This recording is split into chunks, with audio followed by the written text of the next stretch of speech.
The atmosphere in the hospital boardroom was electric, as Dr. James Whitaker sat stiffly, his usual swagger replaced by a flicker of unease. Across from him, at the table's head, sat Dr. Laura Coleman, a poised African-American woman radiating calm authority. Whispers filled the room, staff trading stunned looks, grappling with the bombshell just dropped. The hospital director had revealed a seismic shift in the surgical department's leadership. A new chief surgeon was named, armed with the power to assess, overhaul, and, if needed, oust those blocking progress. That new leader was Dr. Laura Coleman. Dr. Whitaker, once the operating room's untouchable king, had belittled her just days ago, mistaking her for a mere nurse beneath his notice. Now, she held the reins. The gravity of this twist hung thick as Laura's unwavering eyes met Whitaker's ashen face. How had it come to this? What events in the past week had flipped his world? Laura Coleman entered Riverside Medical Center with quiet confidence, her face neutral as she adjusted her bag's strap. The sleek glass doors mirrored the bustling streets behind, but she wasn't here for the view. She was on a mission. To onlookers, she was just a new nurse, a temp assigned to the surgical unit to help out. In truth, the hospital board had sent her to probe the core of this elite institution's culture. Allegations of racial bias, power abuses, and patient neglect had reached top brass, but no report could capture the daily reality. That's why Laura went undercover, immersing herself in the system she was tasked to scrutinize. She hadn't anticipated facing prejudice so quickly. Stepping into the nurses' station, she sensed a shift in the air. Heads turned, some curious, others annoyed, as if her presence upended an invisible hierarchy. Before she could speak, a middle-aged white nurse named Brian, his senior status clear on his badge, let out a sharp scoff. "Didn't realize they were hiring just anyone now," he muttered, eyeing Laura up and down, with a mix of disdain and judgment. The words weren't overtly racist, but the subtext was unmistakable. She didn't fit in. Laura knew men like him, who expected African-American women in medicine to prove themselves doubly. She didn't bite, giving a curt nod before moving on. But she logged the first slight within 30 seconds of arrival. The second jab came even faster. Directed to the main surgical ward for a procedure later that day, she navigated the spotless corridors. Near the scrub-in station, she spotted surgeons huddled, debating an upcoming case. Leading the discussion was Dr. James Whitaker, renowned for his surgical skill, but less openly criticized for his scorn toward nurses, especially African-American and minority staff. Laura had seen the files. Now she'd face it herself. As she neared, a young nurse named Emily whispered urgently, "Fair warning, Dr. Whitaker hates being challenged. In his OR, follow orders and stay quiet, unless he asks." The advice wasn't cruel. It was a quiet act of support, prepping her for the ordeal ahead. Before Laura could reply, Whitaker's voice sliced through the hall. "Who's the newbie?" His tone dripped with irritation, not interest, as if her existence alone irked him. His eyes landed on Laura, sizing her up like faulty gear. "Laura Coleman, assigned here," she said calmly, holding his stare with steady confidence. Whitaker barely registered her, flicking a dismissive hand. "Don't get in my way, or slow me down." Then, as if she were already irrelevant, he resumed his chat with the surgeons. That was the second slight. To him, she was invisible, but Laura had weathered worse in her career. One man's ego wouldn't derail her purpose. She had a job to do. Her first real challenge came that afternoon, assisting in a major surgery. The operating room was a tightly run machine, its unspoken pecking order absolute. Surgeons gave commands, nurses obeyed without question, and defying authority was taboo. But Laura wasn't there to blindly comply. She was there to watch, question, and uncover. As the surgery began, she moved with precision, preempting the surgeon's needs. Then came the third slight. Mid-procedure, Whitaker misjudged an incision. Laura caught it instantly. A subtle error that could spark complications if ignored. After a brief pause, she spoke up. "Doctor." The incision slightly off-center. "It could impact arterial access," she said firmly yet politely. The room went still. Monitors beeped steadily, but the air crackled with tension. Whitaker's eyes lifted slowly to Laura, unreadable for a moment before twisting into a mix of annoyance and mockery. "Who do you think you are, nurse?" His voice was low, dripping with condescension. "I don't need pointers from someone fresh in my OR. Know your place." It wasn't just a brush-off. It was a public shaming, reinforcing the rigid power structure. Other nurses looked away, too scared to get involved. Junior doctors seemed uneasy, but none stepped up. That was the third slight in a single day. Laura stood firm, locking eyes with him. "I'm focused on the patient's safety, doctor," she said evenly, her voice steady despite the anger simmering inside. Whitaker scoffed, shaking his head. "This is why I hate when hospitals chase diversity quotas over real talent. I don't need a nurse, barely here a week, lecturing me on my job." His words landed like a heavy fog, unmistakable in their intent. That was the fourth slight, overt and cutting. He didn't just see her as unqualified, he believed she shouldn't be there at all. Laura gritted her teeth, forcing calm, but the sting lingered. Whitaker was in for a rude awakening, though. Seconds later, the monitor spiked, signaling a dip in the patient's vitals. The error Laura flagged was already causing trouble. The team scrambled, and Whitaker's cool facade cracked, irritation giving way to worry. Grudgingly, he adjusted the incision exactly as she'd advised. The vitals steadied, saving the surgery, but no thanks came. Instead, he shot her a glare, his ego bruised, and muttered, "Stay out of my way next time." The moment passed, but Laura knew she'd crossed a line he wouldn't forgive. The fight was just starting. The week dragged on in a silent feud. Whitaker made it clear she was a pest, ignored at best, sabotaged at worst. He sidelined her in meetings, questioned her skills openly, and reassigned her tasks to other nurses, stripping her of duties. That was the fifth slight, but Laura was ready. She kept performing flawlessly, quietly forging bonds with nurses and junior doctors. She'd already rattled the toxic hierarchy's roots. Now she needed the perfect moment to topple it. That moment was closer than anyone thought. The operating room was a realm of exactitude, where every move mattered, every second counted, and errors could mean life or death. Laura Coleman knew when control was weaponized rather than wielded. Dr. James Whitaker stood at the surgical table's helm, hands moving with robotic precision, his voice barking orders. The patient faced a complex cardiovascular procedure, demanding skill and adaptability. Laura was assigned as a surgical assistant, a role meant to keep her in close contact with the lead surgeon. Instead, Whitaker spent 40 minutes pretending she didn't exist, directing every order to another nurse, every request bypassing her.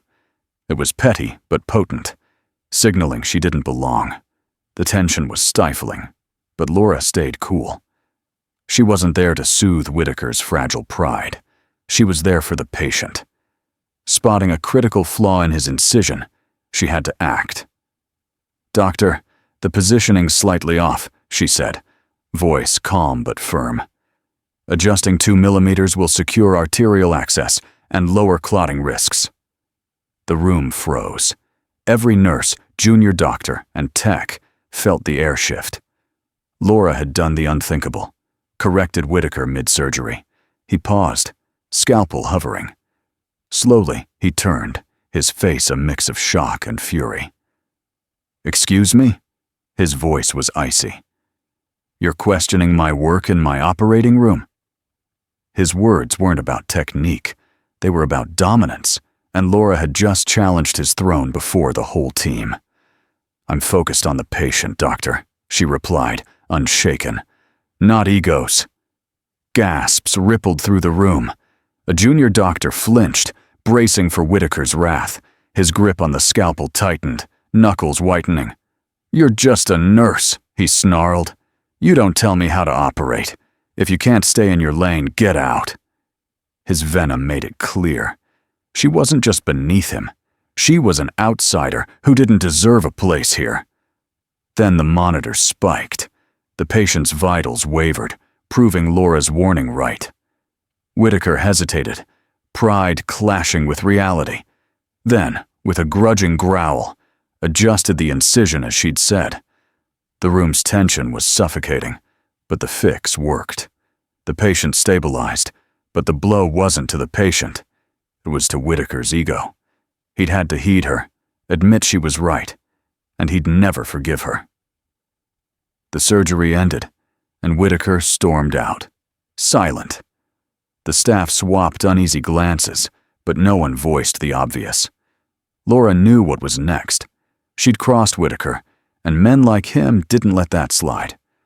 Over the next days, his retaliation kicked in, subtle but sharp. She was suddenly dropped from surgical rotations, stuck with dull administrative work instead of OR duties. Conversations hushed when she entered. Nurses who'd once been warm grew distant.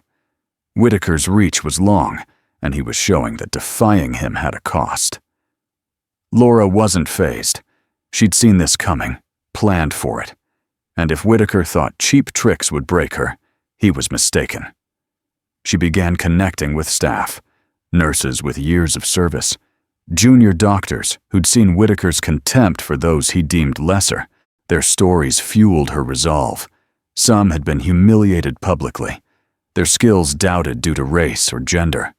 Others were blocked from promotions, deemed not the right fit. Whispers hinted at patient complications tied to Whitaker's hubris, but no one had dared confront him. Until now. Laura knew she held a powder keg. To bring Whitaker down, she needed ironclad evidence, and fast. She started documenting every sneer, every slight, every case where ego trumped patient care. She recorded talks when she could, amassing proof that couldn't be dismissed. But Whitaker was a step ahead, and soon Laura would see how far he'd go to shield himself. One morning, she was called to a disciplinary hearing, accused of undermining a senior surgeon and breaching protocol. Rumors swirled that she was probed for disrupting the workplace. Whitaker had flipped the script, and now Laura wasn't just chasing justice. She was fighting to save her career. Laura sat in the stark meeting room, hands clasped calmly, but a storm brewed within. Opposite her, Dr. Richard Bennett, the hospital's top administrator, leaned back, his face unreadable, as two disciplinary committee members reviewed the complaints against her. The charges were laughable: subverting authority, sowing discord in the surgical unit, meddling in medical decisions. It was obvious. Whitaker had engineered this, using his clout to paint Laura as the issue, not his reckless bias endangering patients. She stayed composed as Bennett set the file down and eyed her. "Dr. Coleman," he said, his tone carefully neutral. "These reports are troubling. Your presence in the surgical department seems disruptive. We prioritize professionalism here, so I must ask, are you here to nurse, or do you have another motive?" His words were calculated, but Laura saw through them. They sensed she wasn't just a temp hire, maybe not her full undercover role, but enough to suspect. "My only motive is patient safety," she said smoothly. "If I'm disruptive, it's because I won't ignore errors that risk lives." Bennett sighed, glancing at the committee. "This isn't about errors, it's about protocol. Dr. Whitaker is a top surgeon. His record stands. If you had issues, there were proper channels. Channels that silence those who question authority, right?" Laura cut in, her voice sharp but controlled. She caught the irritation in Bennett's eyes. He expected compliance, but she wasn't backing down. She knew she was on thin ice, though. Pushed too far, and she'd be out before exposing the truth. "We're not debating," Bennett said firmly. Due to the friction, we're considering moving you to another department to calm things. There it was, the move to sideline her. Laura had seen this play before, threaten the system, and you're not fired, but shuffled, muted, made irrelevant. She wasn't budging. "I see," she said, voice even. "Will Dr. Whitaker face any repercussions for his actions? Or does this hospital only shield the powerful?" Bennett's face tightened. She'd struck a chord. "This meeting's done," he snapped. "We'll contact you about your reassignment." Laura rose, her face a mask. Understood. But as she left, her mind raced. She had to move quickly. Whitaker was closing in, and without careful steps, he'd oust her before she could reveal the truth. That night, she pored over her notes, recordings, and staff testimonies. The evidence was strong, but not enough. She needed something undeniable. Then it hit her. Patient records. If Whitaker's arrogance caused errors, they'd be there. Surgical logs, complication reports, cases where he ignored warnings, and patients paid the price. Next morning, she arrived early, heading to the records department. Nurses had chart access, but she had to be swift. Scanning files, she found a chilling pattern. Multiple cases where Whitaker's refusal to heed warnings led to issues. One patient bled excessively after he ignored a clotting disorder note. Another surgical site infected due to skipped protocols. Then she found the clincher. A 28-year-old African-American woman who died from internal bleeding after Whitaker dismissed 2 nurses' concerns. A junior doctor's escalation attempt was buried. Laura's heart raced. This was the smoking gun. Footsteps interrupted her. She barely closed the drawer when a voice froze her. "What are you doing?" Turning, she saw Brian, the nurse who'd sneered at her on day 1, leaning in the doorway, smug. "Knew you were up to no good," he said, snooping around. Laura stayed calm. "I'm checking patient records, which we're allowed to do." Brian laughed. "Don't play dumb. You're digging dirt on Whitaker. You don't belong here, Coleman. You're making enemies. Bad move." He stepped closer, voice low. "Whitaker's got powerful allies who can make your life hell. I'd walk away now." Laura met his stare, unflinching. "If you think threats will stop me, you don't know me." Brian's smirk wavered. "You won't win. You're an outsider who doesn't get how things run."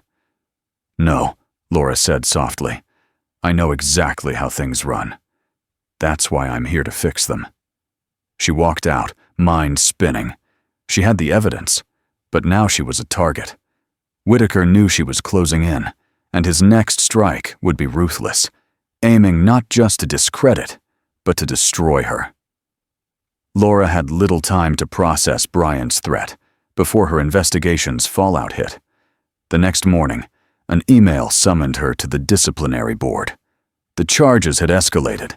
No longer just reassignment, she was accused of breaching confidentiality, accessing records without permission, and fostering a hostile work environment for senior staff.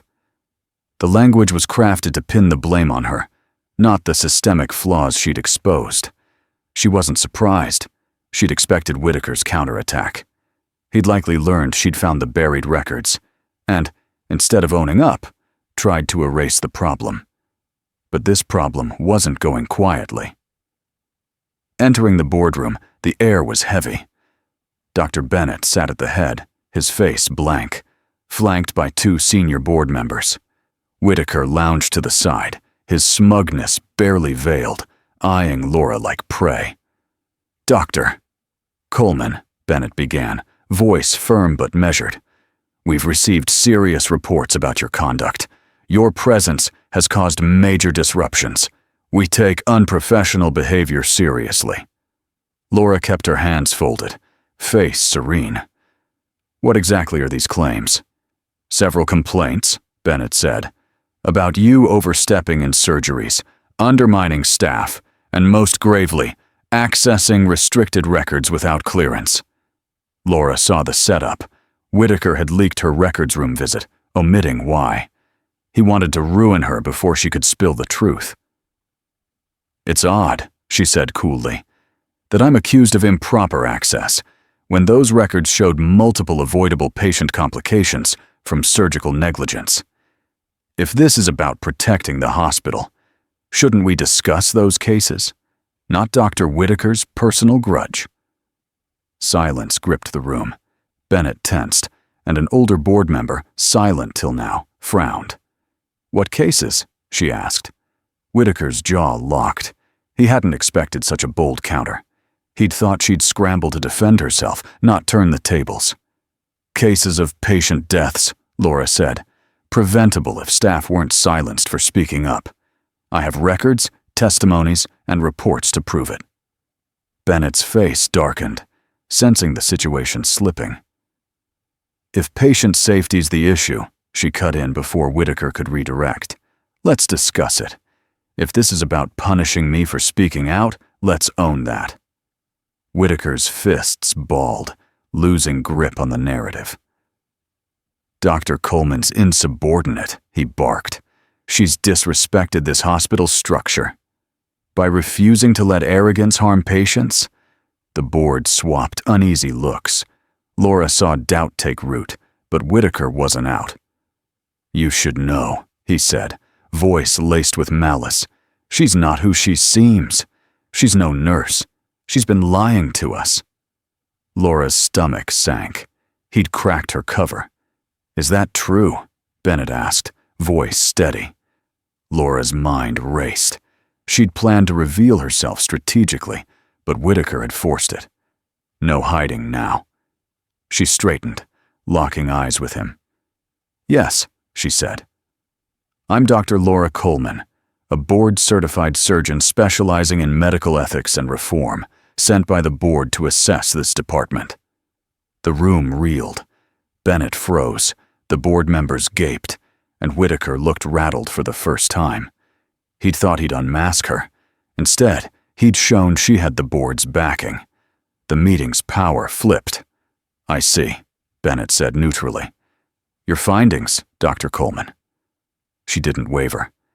"This hospital breeds fear, ignores nurses and junior doctors, lets bias shape authority, and compromises patients." She fixed on Whitaker.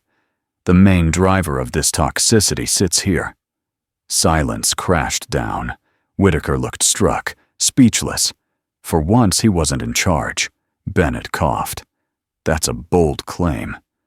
"And I have proof," Laura said smoothly, pulling out a thick folder.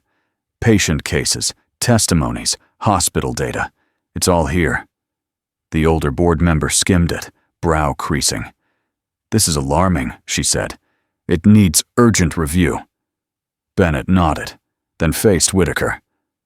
"Doctor." "Whitaker, step back from surgical duties pending investigation. Effective immediately." Whitaker blanched. "You're joking," he said, desperation creeping in. "I've given years to this hospital. Her side?" "We're for patients," the board member said. Whitaker glared at Laura. "This isn't over," he spat. She just nodded, knowing she'd won. Laura left the hearing, face calm but mind turbulent. She'd scored a major blow, but the fight wasn't done. Whitaker was suspended, but men like him didn't fade quietly. She'd shamed him, stripped his power before the hospital he'd ruled. He'd strike back. She was right. Hours later, whispers buzzed through the hospital. Whitaker's allies, senior doctors thriving in the old hierarchy, rallied, muttering about overreach, claiming Laura was wrecking the hospital's order. Some scoffed at her authority. Others, who'd ignored Whitaker's flaws, scrambled to hide their own. If he could fall, who was next? Laura ignored the drama. Her focus, a transparent, thorough investigation for lasting change. That meant rallying staff silenced by Whitaker's reign. In hushed meetings, nurses, junior doctors, and even some physicians spoke up. With Whitaker sidelined, they saw a shot at reform. Their tales confirmed her fears. Whitaker's arrogance was negligence, enabled by a system valuing power over patience. Some recalled surgeries where he dismissed warnings or berated questioners. Others said his worst venom targeted African American and minority staff, forced to overprove their worth. Then came the bombshell. A junior doctor, Michael, hesitated. "There's more," he murmured. "I saw Whitaker cover up major mistakes." Laura's heart raced. "What mistakes?" Michael gulped. "Last year, a patient bled out in routine surgery. He ignored a scan anomaly. It was hushed up." The weight hit her. "Records?" "Faked," he said. "Cause of death was tweaked, and the resident who spoke up was gone soon after." This was it. A clear cover-up, enough to end Whitaker. But it upped the stakes. If he knew she had this, he'd come for her hard. Next morning, he struck. Security met Laura at the hospital, Bennett beside them, his face grim. "Dr. Coleman, we need to talk." She knew it was coming. Whitaker had gone to the board, accusing her of misconduct, spinning lies to paint her as vengeful. "A complaint's been filed," Bennett said. "You're on administrative leave pending investigation." She'd seen it coming, but not Brian, whispering to a board member, eyeing her. This wasn't just Whitaker. Others wanted her out, protecting their own secrets. This was the system now. Laura didn't argue. "I understand," she said, walking away. But she wasn't finished. Being pushed out gave her time. Time to take the fight where Whitaker couldn't touch her. The press. She called a journalist probing medical corruption. "Meet me in an hour," she said. "I've got a story." Riverside thought suspension would quiet her. They'd misjudged her badly. Whitaker had played his last card, but her move was coming, and it had cost him everything. Laura sat across from journalist Sarah Klein in a dim cafe, clutching a cold coffee. Sarah, a veteran of exposing medical scandals, was all ears. Laura spilled it all. The patient deaths, the racism, the silenced staff, Whitaker's cover-up of a deadly surgery. Sarah's notes flew as Laura laid out proof. Records, falsified reports, doctor statements. Sarah exhaled, stunned. "This is huge. If half this checks out, Whitaker's done, and the hospital's in trouble." Laura knew the risks. Whitaker had powerful friends who'd fight to bury this. But relief hit her. The truth was out, unstoppable. That night, the story broke. Surgeon tied to cover-ups, bias, patients died. The hospital went into chaos. Phones rang, staff whispered, families demanded answers. Whitaker vanished, hiding as outrage grew. By morning, cameras swarmed Riverside. Protesters waved signs. Ex-patients shared horror stories of botched care and bias. Laura wasn't just a nurse now. She was the whistleblower who'd toppled a giant. But the war wasn't won.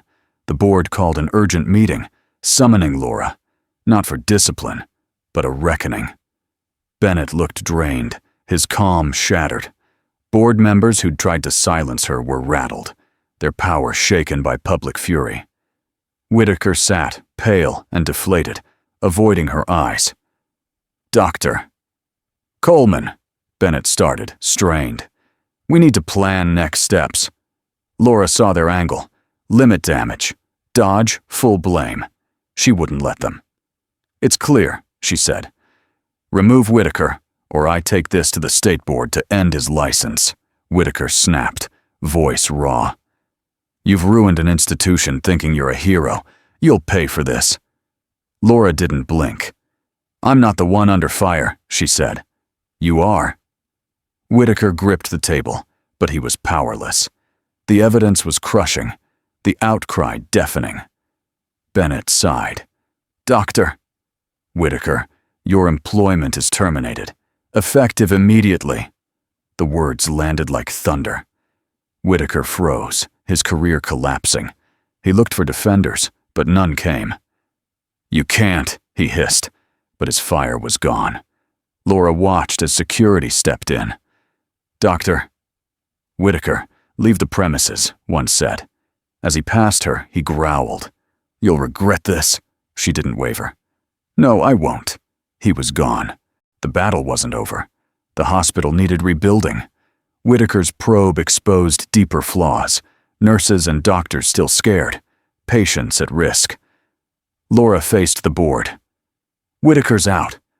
But we must stop this from happening again," she said. "Reform starts now." No one argued. Laura stood at her office window, watching Riverside's busy halls. Weeks had been a blur. State probes, policy talks, dismantling toxic systems. Whitaker's exit shook the hospital, but he was a symptom, not the disease. The real work was underway.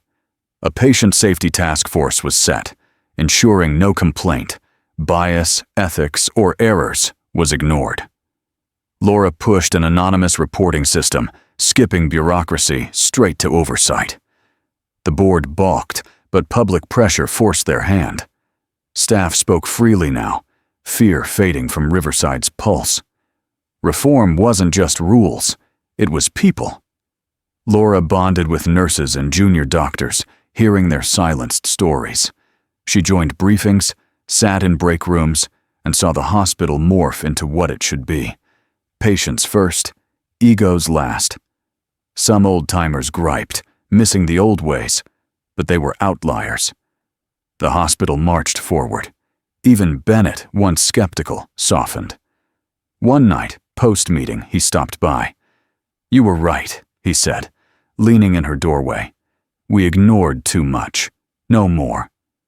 Not quite an apology, but Laura took it as progress. Whitaker vanished, his reputation in ruins. He sought jobs elsewhere, but no hospital bit. His license faced review, likely ending his career. His fall was a warning to the industry. For Laura, victory wasn't about him. It was the staff now standing tall, the patients free from bias and neglect, the system forced to evolve. One evening, passing a young nurse adjusting her badge, their eyes met. Laura saw her younger self entering a hostile world. Now, that fight was easier. The nurse nodded. Laura smiled. Change had taken root at Riverside, and it was staying. Laura Coleman's saga at Riverside was more than a clash with one rogue surgeon. It was a war on a broken system that let power, pride, and prejudice fester. Her fight wasn't just exposing Whitaker. It was holding an institution accountable, showing change is vital when lives are on the line. With grit, resolve, and fierce justice, Laura didn't just survive, she reshaped the system. Silence enables harm. If Laura had stayed quiet, Whitaker would still rule, risking lives, silencing staff. Power banks on fear to keep silence, but one voice can break it, sparking change. Laura's defiance empowered others, forcing the hospital to shift. Accountability drives progress. Whitaker's skill didn't excuse his ethics. Medicine needs trust, teamwork, integrity. His fall came from arrogance, not fate. Power unchecked is deadly where lives hang in balance. Change is grueling, but essential. Laura faced sabotage, humiliation, career threats, but fought on, not for ease, but necessity. Change upsets, but it's the only path forward. Thanks to her, Riverside is transformed. In any field, systems need challenging. Voices need raising. Wrongs need righting. Will you speak up or stay silent?